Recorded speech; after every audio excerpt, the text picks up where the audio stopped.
साथियों, जय हिंद जय भारत। 1956 में त्रावणकोर कोचीन का नाम बदलकर केरल कर दिया गया और पिछले लंबे समय से एक मांग चल रही थी कि केरल का नाम बदलकर केरलम किया जाए। लेकिन यहां पर संवैधानिक पेच क्या है? आखिर कैसे एक राज्य का नाम परिवर्तित किया जाता है, उसका प्रोसेस क्या है?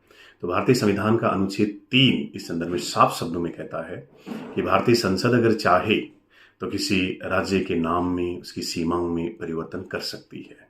लेकिन इसके लिए सबसे पहले केरल की जो विधानसभा है उसके द्वारा साधारण बहुमत से एक प्रस्ताव पारित करके गृह मंत्रालय को भेजा जाता है।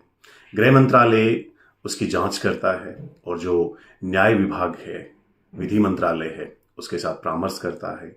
एक ड्राफ्ट तैयार किया जाता है और वो ड्राफ्ट फिर प्रधानमंत्री की अध्यक्षता वाली कैबिनेट को भेजा जाता है। कैबिनेट उसको अप्रूव करता है और फिर प्रेसिडेंट को भेजा जाता है।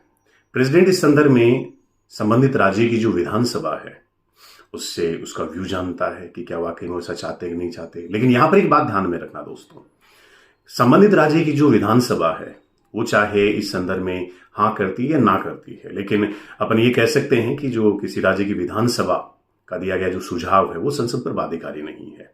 और फिर जब विधानसभा पुनः लौटाती है तो संसद के द्वारा उसको साधारण बहुमत से पारित किया जाता है और फिर प्रस्ताव के ऊपर अंतिम रूप से जब देश का राष्ट्रपति हस्ताक्षर कर देता है और गजट में जब उसका प्रकाशन हो जाता है तो उसके साथ ही उस राज्य का नाम परिवर्तित हो जाता है।